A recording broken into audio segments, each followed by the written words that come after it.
والذین اذا فعلوا فاحشۃ او ظلموا انفسهم ذکروا اللہ. متقی کون لوگ ہوتے ہیں جن کے لیے جنت تیار کر کے رکھی گئی ہے کہ جب وہ کوئی برائی کر بیٹھتے ہیں. فاحشہ، فاحشہ کہتے ہیں بڑی برائی کو جس کا اثر دوسروں پر بھی پڑے، ایسا گناہ جس کا اثر اپنی ذات تک نہ رہے بلکہ دوسروں تک بھی جائے. مثلا غیبت فاحشہ ہے، زنا فاحشہ ہے کیونکہ اس کا اثر نسلوں تک جاتا ہے. پھر اسی طرح اور بھی بہت سی برائیاں ہو سکتی ہیں. اب یہ نہیں کہا گیا کہ ان سے فاحشہ سرزد نہیں ہوتی، یعنی کبھی غیبت ہوئی نہیں یا کبھی ان کے منہ سے کسی کے لیے کوئی برے لفظ نکلے نہیں. یہ تو ہوگا کیونکہ انسان ہے نا. آپ نے دیکھا ہوگا کہ بات کرتے کرتے آپ ایک دم دوسرے کے ساتھ تلخ ہو جاتے ہیں، سنا کے نکل جاتے ہیں، کبھی کچھ کہہ دیتے ہیں. تو یہ کیا ہے؟ کسی کو تانا دینا، کسی کو آر دلانا، کسی کو گالی دینا، کسی کو برا بھلا اس کے منہ پہ یا پیچھے کہنا، یہ سب فاحشہ سے تعلق رکھتے ہیں. اب کوئی یہ کہے کہ نہیں جی میری زندگی تو ان سے بالکل پاک ہے، میں نے تو آج تک یہ کیا ہی نہیں، تو وہ جھوٹ بولتا ہے. بعض اوقات انسان دوسروں سے نہیں تو اپنے بچوں کے ساتھ کہیں نہ کہیں انسان کے منہ سے سخت بات نکل ہی جاتی، اور کچھ نہیں تو انسان ایسی کس چیز سے اٹک گیا اسی کو برا بھلا کہنا شروع کر دیا، حالانکہ اس چیز کی ہے تو نہ کوئی سوچ ہے نہ سمجھ ہے. وہ تو عقل ہماری خراب ہے کہ ہم نے دیکھا نہیں اور گزرے اس کے اوپر سے اور پھسلے اور گرے. تو اب یہ ہے کہ انسان جب ایسی باتیں کرنا شروع کرتا ہے تو اس کا نقصان کیا ہوتا ہے، یہ نتیجہ کیا ہوتا ہے کہ انسان کے اوپر ایک گلٹ آتی ہے، پھر غصے میں اور جلدی میں منہ سے نکال تو بیٹھا، بعد میں پچھتاوا آتا ہے. تو فرمایا کہ والذین اذا فعلوا فاحشہ، متقی کون ہوتے ہیں؟ ایسے کانشیس لوگ کہ جب ان سے کوئی غلطی ہو جاتی ہے، او ظلموا انفسہم، یا خود پہ ظلم کر بیٹھتے ہیں. فاحشہ یعنی دوسرے پہ ظلم کر بیٹھتے ہیں، اور ظلموا انفسہم، خود پہ ظلم کر بیٹھتے ہیں. یہ ایسا گناہ جس کا اثر خود ہی پر پڑے، مثلا شراب پینا. تو کیا کرتے ہیں؟ ذکر اللہ، فوراً خیال آتا تو اللہ کو یاد کرنے لگتے ہیں. جو ہی احساس ہوتا ہے غلطی ہو گئی، فوراً اللہ کا ذکر شروع کر دیتے ہیں. فاستغفروا لذنوبہم، پھر وہ اپنے گناہوں کی معافی مانگنے لگتے ہیں، استغفار کرنے لگتے ہیں. وَمَن يَغْفِرُ الذُّنُوبَ إِلَّا اللَّهُ، اور اللہ کے سوا گناہوں کو معاف کون کر سکتا ہے؟ یعنی اللہ تعالیٰ کی طرف سے خوشخبری ہے کہ ہاں اللہ گناہ معاف کر دیتا ہے. وَلَمْ يُصِرُّوا عَلَى مَا فَعَلُوا، اور وہ اپنے کیے پہ اصرار نہیں کرتے، ہٹ دھرمی نہیں اختیار کرتے، اپنی غلطی پہ جم نہیں جاتے. وَهُمْ يَعْلَمُونَ، اور وہ جانتے ہوتے ہیں. تو اس سے پتہ یہ چلتا ہے کہ انسان خطا کا پتلا ہے، غلطیاں اس سے ہوں گی. غلطی ہونے پر ایک تو یہ نا، پچھلی آیت میں یہ تھا نا کہ کوئی کر دے اور ہمیں غصہ آ جائے تو ہم کیا کریں؟ اس کو معاف کر دیں. اب یہ ہے کہ ہم خود ہی کر دیں.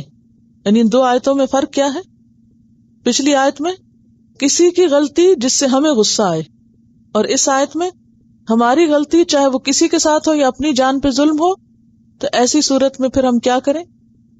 ذکر اللہ، کثرت سے اللہ کا ذکر، کیونکہ ان الحسنات یذہبن السیئات، اور اپنے گناہوں کی معافی.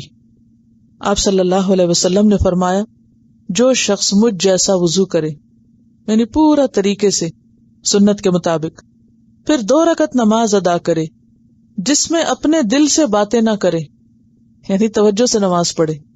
حدیث نفس کیا ہوتی؟ دل سے باتیں کیا کرنا، تو انسان زبان سے کچھ کہہ رہا تو مگر اندر کچھ اور ہی سوچ کی ریل چل رہی ہوتی، وہ نہ کرے تو اللہ تعالیٰ اس کے تمام گناہ معاف کر دیتا ہے. اگرچہ 2 رکعت ہیں، مگر یہ 2 رکعت سنبھال کے پڑھنا، یہی تو تقویٰ ہے. تقویٰ الرٹ ہونے کا نام ہے، کانشیس ہونے کا. تو یہی تو تقویٰ ہے کہ انسان پھر فوکس کرے. تو یہ متفق علیہ روایت ہے، بخاری اور مسلم کی ہے. تو اللہ تعالیٰ اس کے سارے گناہ معاف کر دیتا ہے. ابن ماجہ کی روایت ہے کہ جس نے گناہ سے توبہ کر لی وہ ایسا ہے گویا اس نے گناہ کیا ہی نہیں. التائب من الذنب کمن لا ذنب لہ ومن یغفر الذنوب الا اللہ، اور اللہ کے سوا گناہ معاف کون کرے گا. سورۃ التوبہ آیت 104 میں آتا ہے الم یعلموا ان اللہ هو یقبل التوبۃ عن عبادہ، کیا وہ جانتے نہیں کہ اللہ اپنے بندوں سے توبہ قبول کرتا ہے. سورۃ النساء آیت 110 میں آتا ہے وَمَن يَعْمَلْ سُوءًا أَوْ يَظْلِمْ نَفْسَهُ، بالکل اسی مفہوم کو ادا کیا گیا اس میں. جس نے کوئی برائی کر لی یا اپنی جان پہ ظلم کر لیا، ثم يستغفر اللہ، پھر اللہ سے معافی مانگ لی تو کیا ہوگا؟ یجد اللہ غفور الرحیم، وہ اللہ کو پائے گا غفور الرحیم، بخشنے والا مہربان۔ نبی صلی اللہ علیہ وسلم نے فرمایا کہ ابلیس نے کہا کہ اے رب مجھے تیری عزت کی قسم، میں بنی آدم کو آخر دم تک بہکاتا رہوں گا۔ قسم کھا کے اس نے کہا تھا آخر دم تک بہکاؤں گا۔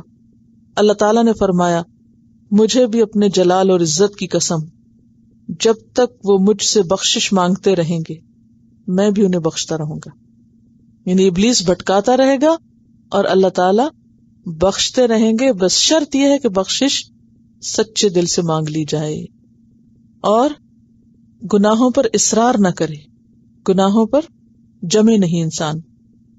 اس کے برعکس آپ دیکھیں کہ مسیحی عقیدے میں کیا آتا ہے کہ معاف کون کرے گا، یہ کس کے اختیار میں ہے؟ مسیح اور ان کے نائبوں کے اختیار میں ہے۔ اسی لیے تو وہ اپنے جیسے انسانوں سے جا کے کیا لیتے ہیں؟ معافی نامے۔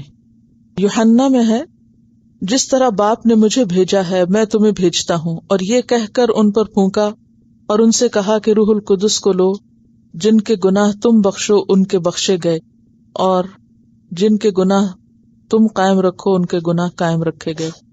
تو بات یہ ہے کہ اسلام میں اصل اتھارٹی گناہ بخشنے کی صرف اللہ کے پاس ہے۔ جیسے وہ حدیث میں بھی آتا ہے نا، ایک دعا ہے وَلَا يَغْفِرُ الذُّنُوبَ إِلَّا أَنْتَ، تو اللہ تعالیٰ مسکراتے ہیں کہ میرا بندہ جانتا ہے کہ میں ہی اس کے گناہ معاف کر سکتا ہوں۔ تو بات یہ ہے کہ جب انسان شرمسار ہوتا ہے، نادم ہوتا ہے، غلطی کو مان جاتا ہے کہ میری غلطی ہے، کوئی زبان سے بات نکل گئی، فوراً خیال آیا غلطی، کیونکہ ہوتا پتہ کیا، آپ نے اکثر محسوس کیا ہوگا کہ جو ہی زبان سے کوئی غلط بات نکلتی ہے تو ضمیر ملامت کرنا شروع کر دو، تمہیں یہ نہیں کہنا چاہیے تھا۔ کوئی اور باہر سے سمجھانے والا ہو یا نہ ہو، یہ اللہ کا خاص کرم ہے، اللہ نے اندر ایک سمجھانے والا رکھا ہوا ہر ایک کے، ہم میں سے ہر ایک کے اندر ایک مصلح اور ناصح بیٹھا ہوا ہے، وہ بتاتا ہے ہمیں، لیکن اکثر ہم اس کی سنتے نہیں ہیں، اس کی باہر والے کی بھی نہیں سنتے، اندر والے کی بھی نہیں سنتے۔ تو جب کوئی کسی کی بھی نہ سنے، نہ اس کان سے سنے اور نہ اس سے سنے، نہ اندر سے سنے اور نہ باہر سے سنے، تو پھر کیسے وہ اعتراف کرے گا؟ اعتراف نہیں کرے گا تو معافی کہاں سے ملے گی؟ معافی کے لیے شرط ہی اعتراف ہے، اور اعتراف عاجزی سے آتا ہے۔ کس سے آتا ہے؟ عاجزی سے آتا ہے کہ یا رب میں انسان ہوں، کمزور ہوں، گناہ گار ہوں، لیکن اپنے آپ کو گناہ گار سمجھنا، اور ایک تو ہے نا صرف رسمی طور پہ سمجھنا اور رسمی جملے بولنا میں بہت گناہ گار ہوں، وہ نہیں، حقیقی معنوں میں گناہ گار سمجھنا خود کو اور اعتراف کر لینا کہ I was wrong، یہ اللہ تعالیٰ کو بے حد پسند ہے۔